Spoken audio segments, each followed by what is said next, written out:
চলেন শেষটা শুনায়া দিয়া শেষ করতেছি। লম্বা হাদিস আমি শর্ট করতেছি, তাহকিক উলামা একরাম করে নিয়েন, আমি শুনায়া দিয়া যেতেছি আপনাদেরকে। নফকা দুইটা হবে, প্রথমটাকে বলে কিয়ামতের জন্য, দুইবার সিংহায় ফু হবে, একবার ধ্বংসের জন্য, দ্বিতীয়টা হবে নফকাতুন নুশুর বলে এটাকে। দ্বিতীয়টা আমাদেরকে কবর থেকে উঠানের জন্য হবে। কিন্তু সব মারা যাবে, আল্লাহ চারজনকে পয়দা করবেন কুদরত দিয়া, জিবরিল, মিকাইল, ইসরাফিল, মালাকুল মউত, চারজনকে পয়দা করবেন। জিবরিল আলাইহিস সালাম কাঁদতে থাকবে, তিনজন জিজ্ঞাসা করবে কাঁদো কেন? এখনই ইসরাফিলকে সিংহায় ফু দেওয়ার হুকুম হবে নফকাতুন নুশুরের জন্য, আমাকে হুকুম হবে বন্ধুকে নিয়ে আসো মাকামে মাহমুদে, আমি মৃত্যুর পরে ভুলে গেছি ওনার কবর কোথায়। তিনজন বলবে জমিনকে জিজ্ঞাসা করো, তো জমিনকে জিজ্ঞাসা করবে, জমিন বলবে কাদ দাক্কানি আল্লাহু দাক্কা ফানাসিতু, প্রথম সিংহায় ফুতে আল্লাহ এরকম ছানছেন, আমিও ভুলে গেছি রাখছি কোথায়। অনেক সময় হয় জিনিস যাবে খুঁজতেছে সারা ঘরে, ঠিক না? হয় না? হ্যাঁ, জিনিস জ্যাবের ভিতরে, পকেটের ভিতরে, কিন্তু খুঁজতেছে সারা ঘরে খুঁজতেছে। পরে পকেটে হাত দিয়া যখন দেখে পাইছে, তো জিহ্বায় কামড় দিয়ে আসতে বেরিয়ে যায়, কেননা গর্ত গরম করে ফেলছিল। এখন গড়ালড়া পাইলে উল্টা এর উপরে গরম হবে, ঠিক না? রাখছো পকেটে, খোঁজো আমাদের কাছে, ঠিক না? আর কাম পাও না, ঠিক না? এখন এর উপরে চড়াই হবে। তো জমিন বলে আমিও ভুলে গেছি। ওই দিন আল্লাহ রসুলের কবর থেকে নূর বাহির হবে, নূর নূর নূর নূর, হাত্তা ইয়াসাদ আরশার রহমান, আল্লাহর আরশ পর্যন্ত পৌঁছবে, হুকুম হবে নিয়ে আসো। আসবে জিবরিল আলাইহিস সালাম, মারবে পর, চিনা মারবে পর, আর বলবে কুম ইয়া হাবিবার রহমান, আল্লাহর বন্ধু ওঠেন, ও মাধবদীর মানুষ, আপনার আমার হাবিব, আপনার আমার রসুল, যার আদর্শ আমাদের কদমে কদমে প্রয়োজন নিজের এই জীবনটাকে গ্রহণযোগ্যতা পর্যন্ত পৌঁছানোর জন্য, উনি কবর থেকে উঠবে, ওয়াহুয়া ইয়াবকি ওয়া ইয়াকুল, কাঁদতে কাঁদতে উঠবেন আর বলতে বলতে উঠবেন, জিবরিল আইনা উম্মতি, আমার উম্মত কোথায়? হায় হায় হায়। আসেন আজকে এই সিরত কনফারেন্স থেকে আমি তো আপনাদেরকে বুঝাইতেছি, আমার মন চায় জিনদেরকেও বুঝাই, ওদেরকে পাইলে ওদেরকে পায়ে ধরা বুঝাইতাম। জিন ইনসানকে বলতেছি, আসেন আজকে এই মজমার থেকে নবীর আদর্শ শিখেন। নবী আল্লাহ পাওয়া শুধু নবীর আদর্শের ভিতরে। এই জন্য আল্লাহ বলছে লাকাদ কানা লাকুম ফি রাসূলিল্লাহি উসওয়াতুন হাসানাহ লিমান কানা ইয়ারজুল্লাহ, যে আল্লাহ পাইতে চায়। ওয়াল আগের আয়াত কি? ওয়াল ইয়াউমিল আখিরা, আর যে আখিরাত পাইতে চায়, আখিরাতের বাদশাহী যে চায়, যে আল্লাহকে পাইতে চায়, আখিরাতের বাদশাহী পাইতে চায়। দুনিয়া 60-70 বৎসরের, এখানে পাইলো যেমন, না পাইলো তেমনই। যে পাইছে তার জন্য সূর্যের গতি যতটুকু, ঋতু তার জন্য যেমন, ঘড়ির কাঁটা তার জন্য যেমন, যে পায় না তার জন্য সমানই। এখানের জীবন কাটা যাবে। বিদায় আসেন আজকে এই মজলিস থেকে প্রতিজ্ঞাবদ্ধ হই যে নবীর আদর্শের উপরে উঠব। আল্লাহর রসুল সুযোগ দিছেন আমাদেরকে। আমি শেষ কথা বলতেছি, আগে এখন তো ব্রিজ আর ব্রিজ, ফ্লাইওভার আর ফ্লাইওভার, ঠিক না? হয়তো 2-1 বছর পরে আমরা এটাও দেখব যে মাধবদীর ওই মাথার থেকে নিয়ে একবারে কোথায় পাঁচদোনা পর্যন্ত ফ্লাইওভার চলে গেছে, ঠিক না? গাড়ি উঠবে এখান দিয়ে ওইখানে যে নেমা যাবে, কোনো জ্যাম না জট, ঠিক না? হ্যাঁ, কিন্তু একদিন ছিল শাখো, ছিল আমাদের দেশে শাখো, চিনেন? বাঁশের শাখো ছিল। আল্লাহর রসুল বুঝাইতে চাইতেছে একটা সময় আসবে আমার উম্মত বাঁশের শাখো, কেউ যদি বাঁশের শাখো থেকে স্লিপ খায় বা গাছে উঠা যদি গাছের থেকে পড়ে যেতে চায়, তো ডাল দইরা যেরকম লটকায়া থাকে, শাখর থেকে পড়তে যায় শাখর উপরের বাঁশ দইরা যেরকম লটকায়া থাকে। আল্লাহর রসুল আমাদেরকে সুযোগ দিছেন, একটা সময় আসবে উম্মত আমার একটা সুন্নত ধরেও যদি মউত পর্যন্ত লটকায়া থাকতে পারো, তাইলে তোমাকে 100 শহীদের সওয়াব দেওয়া হবে। মান তামাসসাকা বিসুন্নতি, মান তামাসসাকা বিসুন্নতি ইনদা ফাসাদি উম্মতি। এই জন্য আসেন, আজকে বড় অবহেলিত বড় দীক্ষিত, বড় লাঞ্ছিত, বড় ঘৃণিত। আমাদের রসুলের আদর্শ আমাদের জীবনে বড় ঘৃণিত, বড় দীক্ষিত, বড় লাঞ্ছিত, বড় অবহেলিত। সর্বক্ষেত্রে দেখেন, বিয়া দেখেন আর শাদী দেখেন, হায় হায় পোশাক দেখেন আর আশাক দেখেন, সর্বক্ষেত্রে নবীর আদর্শকে আমরা পিছে ছেড়া দিছি। আর যার কারণে আজকে মুসলমান দুনিয়াতে লাঞ্ছিত, যার কারণে আমরা ঘরে লাঞ্ছিত, ঘরের ভিতরে কোনো মিল নাই, মহাব্বত নাই। বহুত ঘর পাওয়া যাবে, স্বামী এক খাটে, স্ত্রী আর এক খাটে, বহুত ঘর পাওয়া যাবে। হায় হায় ওই সমাজ লানতি সমাজ, যেই জমাতের সন্তানরা মা বাবাকে চোখ বড় করে দেখে, চোখ বড় করে সামলে, ওটা লানতি সমাজ। অথচ আল্লাহর রাসূল শিখাইছে মা বাবার সাথে আদর্শ কি ব্যবহার করবে, মার সাথে, বাবার সাথে, বড় ভাইয়ের সাথে, কার সাথে কি ব্যবহার করবে শিখাইছে। ওই সমাজটাই সুখের ছিল। আসেন ফিরা যাই, আল্লাহর রাসূলের আদর্শ শিখি। শিখবেন তো পাক্কা ওয়াদা? বিলকুল। কিন্তু একটা প্রশ্ন হলো, আল্লাহর রাসূলের আদর্শ শিখবো তো শিখবো কোত্থেকা, পাবো তো পাবো কোথায়? ঠিক না? প্রশ্ন হয় না? হয় না? উনি তো দুনিয়াতে নাই, কোত্থেকে ওনাকে পাবো, কোত্থেকে শিখবো? আজকে আপনার আমার চতুর্দিকে ওই লোকগুলা বসা আছে যারা আল্লাহর পক্ষ থেকে নির্বাচিত। আওরাসনাল কিতাব আল্লাযীনা ইসতাফাইনা মিন ইবাদিনা। আমি কোরআন দিতেছি, হক্কানি আলেম আর আল্লাহওয়ালারা আল্লাহর পক্ষ থেকে নির্বাচিত, যারা নবীর আদর্শকে নিজের পাশে সুরক্ষিত রাখছে, নিজের কাছে একটাকেও হারাইতে দেয় নাই। এমনকি ক্ষুদ্র থেকে ক্ষুদ্রকেও হারাইতে দেয় নাই, এমনকি নবীর একটা জানোয়ারের নাম পর্যন্ত হারাইতে দেয় নাই। হক্কানি আলেমরা আল্লাহওয়ালারা সুরক্ষিত রাখছেন আল্লাহর রাসূলের আদর্শ। এই জন্য আমি বলবো, নবীকে তো পাওয়া যাবে না, উনি তো দুনিয়ার থেকে চলে গেছেন, এটাই সত্য। কিন্তু উত্তর সুরি রেখা গেছেন। আল্লাহর পক্ষ থেকে নির্বাচিত লোক আছে, রসুলের পক্ষ থেকে নির্বাচিত লোক আছে, যাদের কাছে নবীর আদর্শ আছে। আপনি বেশি শিখতে পারেন না, আমার কোনো আপত্তি নাই। কেননা ছাড় যখন আল্লাহর রসুলই দিছে, আল্লাহর রসুলই যখন আমাদেরকে ছাড় দিছেন, তো আমি ছাড় দিব না কেন? আল্লাহর রসুলই বলছে, এক জমানা আসবে, লাউ আমিলতুম উশরা মা উনসিলা বি লানাজা, তোমরা যদি 10 ভাগের উপরে আমল করতে পারো, তাহলে নাম্বার 100 পাইয়া তোমরা পাশ করবে। আল্লাহ 33 দিবে না, আল্লাহ 10-এর বদলায় তোমাদেরকে 100 দিয়ে 100-তে পাশ করাবে। আর সর্বশেষ তো এটাও বলছেন যে আমার একটা সুন্নতকে ধরে রাখো, এক শহীদের সওয়াবই জান্নাত যাওয়ার জন্য যথেষ্ট। জান্নাত যাওয়ার জন্য তো একজন দেওয়া হবে, 99 শহীদের সওয়াব তোমাকে পুরস্কার হিসাবে দেওয়া হবে, কেননা তুমি একটা সুন্নতকে ধরিয়ে লটকায়া ছিলা। ওলামাদের কাছ থেকে শিখি, ঘরের বাচ্চাদেরকে শিখাই, যুবকদের পায়ে ধরে বলবো, শিখো, নবীর আদর্শ ছড়াও। সারাদিন ফেসবুকে কাজ করো, ফেসবুক দেখো, খোদার কসম হোয়াটসঅ্যাপ দেখো, ভাইবার দেখো, ইবু দেখো, তোমাদের মেধাগুলাকে নবীর আদর্শের পিছে লাগাও, নবীর শানের পিছনে লাগাও, যে নবীর শান কত বড়, কত বড় শানওয়ালা নবী আল্লাহ আমাদেরকে দিয়েছেন, কার মর্যাদা কত বড়, তার পরিচয় তুলে ধরো, তার আদর্শকে তুলে ধরো, নিজের জীবনে আদর্শকে প্রতিফলিত করো।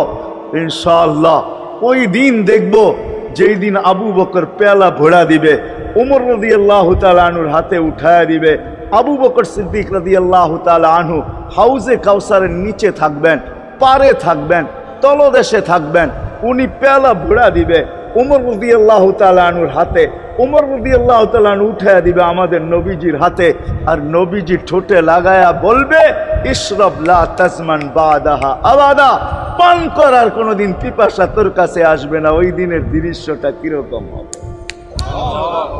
নবীজি ঠোঁটে লাগায়া পান করায়া দিবে, যুবককে আলাদাভাবে দিবে, বুড়াকে আলাদাভাবে দিবে, নারীকে আলাদাভাবে, পুরুষকে আলাদাভাবে, আল্লাহর রসুল পান করায় দিবে। ওই দিন কেমন হবে ওই দৃশ্য, যেই পানি পান করার পর আর জীবনে কোনোদিন পিপাসা আসবে না। কেমন হবে ওই দৃশ্য? এই জন্য আসেন আজকে এই সিরত মাহফিল থেকে, সিরতুন নবী থেকে আল্লাহ রসুলের আদর্শকে শিখি। ডেলি একটা শিখলো বৎসরে 365টা হয়, মাসে একটা শিখলো বৎসরে 12টা হয়। 12টা সুন্নতের উপরে জীবন কাটায় দেন। রসুল তো বলতেছে একটার উপরে কাটায় দিল বেড়া পার। শিখবো কাদের কাছ থেকে শিখবো? হ্যাঁ, নেটের থেকে শিখবো? না না না না, নেটের থেকে না, ওলামাদের কাছের থেকে শিখেন। ওলামাদের কাছে যান, বসেন, এদের কাছ থেকে নবীর আদর্শ শিখেন, সুন্নত শিখেন। যেটা মনে চায়, যেটা পছন্দ হয় ওইটা শিখেন। ছুট আছে শিখেন, তারপরও শিখেন। আরে শুধু একটাই শিখেন। হায় হায়, আজকে যদি একটাই উম্মত মেনা নিত, এই যুবকরা যদি একটাই মেনা নিত, মা বোনরা যদি একটাই মেনা নিত, শুধু ডাইন। আল্লাহ রসুল ডাইন পছন্দ করতেন। যুবক যদি প্যান্ট পরার সময় ডাইন পাও আগে দিতেন, খোলার সময় ডাইন পাও আগে খুলতেন, শার্ট পরার সময় ডাইন হাত আগে দিত, খোলার সময় ডাইন হাত আগে খুলতো। সর্বক্ষেত্রে যদি ডাইন ব্যবহার করত, মা বোনরাও তো ঘর ঝাড়ু দেওয়ার সময় যদি ডাইন ব্যবহার করত, তাহলে কিতাব আমাকে বুঝায় কিয়ামতের দিন আল্লাহ ডাকবে, আইনা আসহাব আল ইয়ামিন, ডাইন আল্লাহরা কোথায় আসে? আল্লাহ ডাকবে, ডাইনপন্থীরা কোথায় আসো? আমার বন্ধু ডাইন দিক পছন্দ করতো, তোমরাও পছন্দ করতে, তোমার আমার বন্ধুর লোক, আসো আমার কাছে। এই জন্য নবীর আদর্শ আলেম ওলামার কাছ থেকে শিখবো তো পাক্কা। আর সবচেয়ে বড় আদর্শ আল্লাহ রসুলের, যেটা আসতে দেরি, আমাদেরকে মেসেজ দিতে দেরি করেন নাই। আইসাই সেজদায় পড়ছেন। শানের এসালত হইলে আমি শুনাইতাম, সিরাত এই জন্য শুনাইলাম না। জমিনে আসতে দেরি, সেজদা করতে দেরি করেন না। আমি বলবো সেজদা করেন না, আমাদেরকে মেসেজ দিছেন, উম্মত সেজদা ছাড়া তোমাদের কোনো পরিচয় আমার কাছে নাই। যাওয়ার সময় চিৎকার দিতেছেন, আসসালা আসসালা ওমা মালাকাত আইমানুকুম, নামাজ নামাজ নামাজ। অধীনস্থদের সাথে ভালো ব্যবহার করবে, দুইটাই চিৎকার ছিল, আর কোনো চিৎকার ছিল না। বিদায় আল্লাহ রসুলের সবচেয়ে বড় আদর্শ নামাজ, সবচেয়ে বড় পরিচয় নামাজ। আজকের থেকে নামাজ ছাড়বো না, পাক্কা ওয়াদা, বিলকুল পাক্কা ওয়াদা। কিন্তু হাত রেখা বলি, ওয়াদা করো 14 তারিখে আল্লাহকে নারাজ করবে। যুবকরা বলো, যুবকরা পাক্কা আল্লাহকে নারাজ করবো না। আল্লাহ নারাজ হয়ে গেলে করার কিচ্ছু থাকবে না। আর এই যে একটা পরিবেশ, 30,000 হেফজোখানা মসজিদ, বাংলাদেশে কিছু পরিবেশ আছে, মসজিদ, মাদ্রাসা, মক্তব, হেফজোখানা, হক্কানি পীরের খানকা, মার্কাজ, দাওয়াত ও তাবলীগের মার্কাজ, এই সব সমন্বয় একটা পরিবেশ আছে। এই পরিবেশগুলো আমাদের টিকায় রাখতে হবে, টিকায় রাখতে হবে। শুধু চাইলেই যে দিব এমন না, আমরা তৈরি হইতে হবে। আমরা মাঝে মাঝে জিজ্ঞাসা করতে হবে, আপনাদের কোনো প্রয়োজন কিনা, আমি এতে কিছু অংশীদার হইতে পারি কিনা, সহযোগিতা করতে পারি কিনা। চাই 1 টাকা দিয়ে আপনি করেন, এই জন্য করবো তো ইনশাআল্লাহ, পাক্কা ওয়াদা। কে কে করবো দেখি। আমি কিন্তু চান্দা মান্দা করবো না, নামান চান্দা জানি, দেখে আসি আমি, করা হয়ে গেছে। কিন্তু আমি এতটুক বলবো, আপনি মাঝে মাঝে এসে খবর নেন, 1 টাকা দেন, তাতে কিছু আসে যায় না। পরিবেশকে টিকিয়ে রাখার জন্য। এই পরিবেশ যতদিন থাকবে, ইনশাআল্লাহ বাংলাদেশ কোনো বিপর্যয় হবে না, এটা আমার বিশ্বাস। এই জন্য আমি বড় ডাকের সাথে বলি, বাংলাদেশ নড়বে, চড়বে, পড়বে না। শতবার ভূমিকম্প আসছে, কিছু হয় নাই। শতবার আমাদের দেশে 10 নম্বর মহাসংকটের ফ্লাড পড়ছে, কোনো বিপর্যয় হয় নাই। করোনা আসছে, কোনো বিপর্যয় হয় নাই। ইনশাআল্লাহ 2023-ও কোনো বিপর্যয় হবে না। আল্লাহ, এটা বরকতের দেশ, এটা আলেম ওলামা আল্লাহ ওয়ালা, এরকম যুবক আমরা দেখতেছি এখন রাস্তাঘাটে যুবকদেরকে, মাশাআল্লাহ, আজান দিতে দেরি, মসজিদে আসতে দেরি করে না। রাস্তায় দেখলে বলে, হুজুর নামাজ আর ছাড়ি নাই, আমার বিশ্বাস, আমার মন বলে আমাদের দেশে কোনো বিপর্যয় টিপর্যয় ঘটবে না। হ্যাঁ, কেউ যদি গটাইতে চায় তাহলে বলের মতো দেওয়ালে বাড়ি খেয়ে ডাইনে বামে চলে যায়, এরকম ডাইনে বামেই চলে যায়। এই জন্য ইনশাআল্লাহ পরিবেশ ধরে রাখবো। সত্য তো? আল্লাহ অবস্থান পর্যন্ত দুনিয়ায় কেউ গরিব, কেউ ধনী, কেউ শিক্ষিত, কেউ অশিক্ষিত, কেউ মালিক, কেউ ভাড়াটিয়া, কেউ রাজা, কেউ প্রজা, কেউ নারী, কেউ পুরুষ, কেউ যুবক, কেউ বৃদ্ধ। কেন বাচ্চা নিয়ে তো আলোচনা নাই, কেন বাচ্চার থেকে কলম উঠানো, এটাই আল্লাহ আল্লাহ রসুলের কথা। রুফিয়াল কলম আন সালাস, 3 সম্প্রদায় বা ব্যক্তির থেকে কলম উঠানো, কিচ্ছু লেখা হয় না তার বিরুদ্ধে। সবই হাত্তা ইয়াবলু, বাচ্চা যতক্ষণ পর্যন্ত প্রাপ্ত বয়স্ক না হয়। বিদায় তাকে নিয়ে সময় নষ্ট করা লাভ নাই।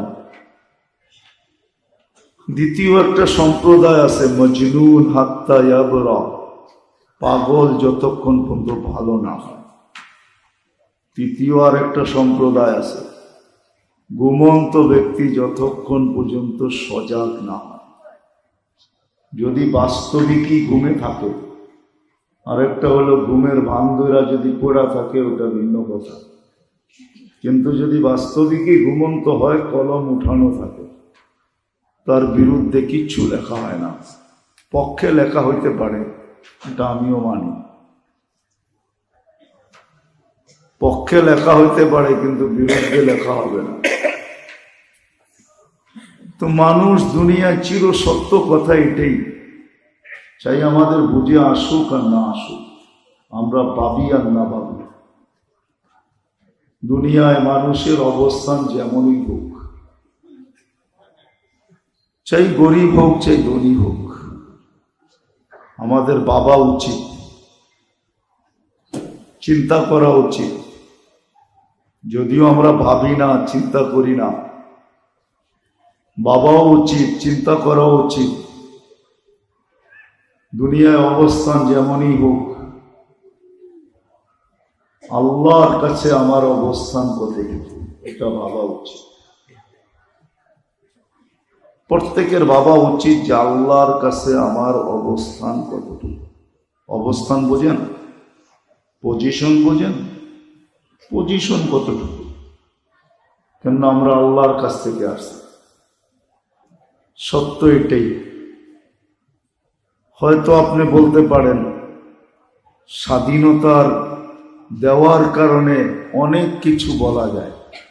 আল্লাহ আজকে স্বাধীনতা দিয়েছেন, এই জন্য অনেক কিছু বলাও যায়, অনেক কিছু লেখাও যায়, অনেক কিছু ভাবাও যায়।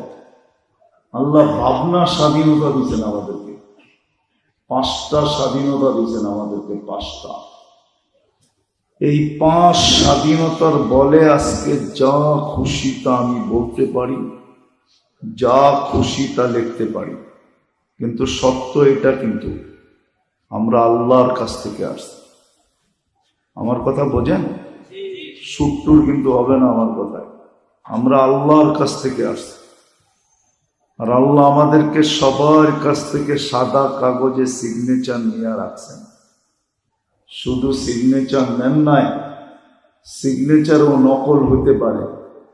আল্লাহ আমাদের থেকে ফিঙ্গার ছাপ পর্যন্ত নিয়ে রাখছেন, ফিঙ্গার ছাপ। যদি ওলামা বলে এটা কোত্থেকে পাইলেন যে সাদা কাগজে সিগনেচার নিয়ে রাখছেন, আলাস্তু বিরাব্বিকুম, আমাকে এটাই বুঝায়। আল্লাহ জিজ্ঞাসা করছেন আলাস্তু বিরাব্বিকুম, ওই সময় বলে আসছি, সিগনেচার দিয়ে আসছি আল্লাহই রব। সত্য এটাই। শুধু সিগনেচার রাখেন নাই, কোরআনে আছে ফিঙ্গার ছাপ তো জুমা 8 দিন দুনিয়া আলাদা শিখছে। কোরআন বলে আল্লাহ ওই সময় আমার ফিঙ্গার রেখা দিছেন। এই জন্যই কোরআন বলে কিয়ামতের দিন তোমারটা তোমাকে মিলাইয়া দিব, যেটা তোমারই সিগনেচার। ফিঙ্গার ছাপ মিলায়া তারপরে বলবো এটা তোমার সিগনেচার। যদিও আজকে পাঁচ স্বাধীনতার কারণে, নাইলে আমার সমাজ এরকম হতো না, দুনিয়ার মানুষ এরকম হতো না যে স্বীকার করবে যে আল্লাহ আমাকে তৈরি করছেন, এক ফোঁটা পানির থেকে করছেন, এক ফোঁটা পানির থেকে। আমি ওই বহুমুখী আলোচনার দিকে যেতে চাইতেছি না। আজকে স্বাধীনতা দিয়েছেন, যা খুশি তা বলতে পারেন। প্রথম স্বাধীনতা শিক্ষাগত, যেই কোনো শিক্ষায় মানুষ শিক্ষিত হতে পারে, নাইলে অস্তিত্ব দিল আল্লাহ, সবকিছু বসাইল আল্লাহ। কে সেট করছে শরীরের ভিতরে সব? এটা কোন অপারেটর পরিচালনা করে? এটাও তো একটা মেশিন না? মেশিন না, এটার চেয়ে বড় মেশিন আর কি হবে? চক্ষু দেখে, কান শুনে, মুখ বলে, ব্রেন চিন্তা করে, দিল চিন্তার বোঝা উঠায়, হাত কর্ম করে, পাও চলে, এক একটা অঙ্গ যদি আমি দেখাইতে যাই তাহলে অপারেটর লাগবে লক্ষ লক্ষ। এক চোখে 13 কোটি ক্যামেরা, 13 কোটি। একটা চোখ আর সৌরজগৎ সমান। সৌরজগতের যেরকম কিনারা, আজ পর্যন্ত দুনিয়ার সবচেয়ে বড় দূরবীন হুবল আজ পর্যন্ত পায় নাই খুঁজা, আর কোনোদিন পাবে না। এই জন্য বিজ্ঞান সিগনেচার করে ছেড়া দিছে। সৌরজগৎ নিয়ে বেশি বিজ্ঞান এখন আর ভাবে না, ওদের সিগনেচার করা শেষ। আমি জানি বিজ্ঞান লেখা ছেড়া দিছে সৌরজগতে 100 কোটি মহাদেশ আছে, সুপার ক্লাস্টার, সবগুলা মিলা প্রথম আকাশের সামনে একটা বিন্দুর মতো। 100 কোটি সুপার ক্লাস্টার যদি প্রথম আকাশের সাথে একটা বিন্দুর মতো হয়, বাকিগুলা কি? এরকমও যদি আমি প্রশ্ন করি যে সারা দুনিয়ার চোখের ডাক্তারকে এক করে যদি বলা হয় যে এত শিক্ষিত তোমরা, শত শত বছর গবেষণা করতেছ, আদা ছটাক একটা চোখ নিয়া বলো এটার গবেষণার শেষ কোথায়? ও হাসবে আর বলবে গবেষণা করতেছি, বলতে পারি, শেষ কোথায় আমার বাবাও জানে না। কি বলে সভাপতি সাহেব, জানে না কি? ওরা বলবে শেষ কোথায় চোখে। সত্য এটাই। বিদায় কথা অল্প হবে, গুছায় নিয়ে আসতেছি। এইখানে আমার কার কি পজিশন এটা আমার বিষয় না। আমার বিষয় যুবক, আল্লাহর কাছে তোমার পজিশন কতটুকু, এটা আমার বিষয়। মা বোনদেরকে বলবো, নারী মা বোন, আল্লাহর কাছে তোমার পজিশন কতটুকু, এটা হলো বিষয়। আমরা যারাই আছি, আল্লাহর কাছে পজিশন কতটুকু, এটা হলো বিষয়। কেননা এখানে থাকা যাবে না, এটা চিরসত্য। 1 সপ্তাহ না 3 সপ্তাহ, এইখানে চিরদিন থাকা যাবে না।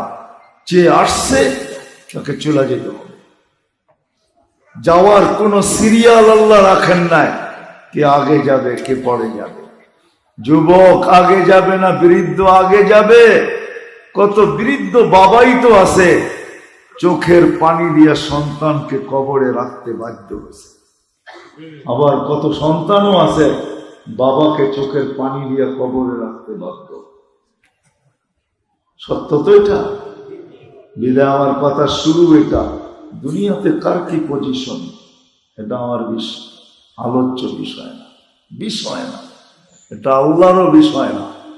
দুনিয়ায় তোমার পজিশন কতটুকু, যদি আল্লাহ দেখতেন তাহলে কোরআন আমাকে একটা চিত্র দিত না। চিত্র, ইতিহাস আমাকে কিছু কথা বলতো না।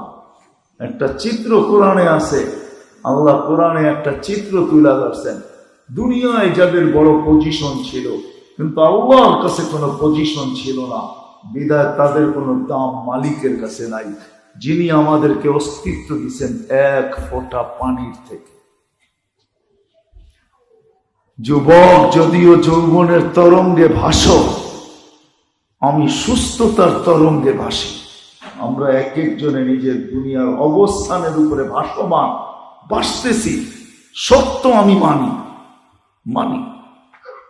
এটা 60-70 বছর, শুধু সুযোগ দিছেন 60-70 বছরের জন্য। কতদিন? ইলা আজালিন মুসাম্মা।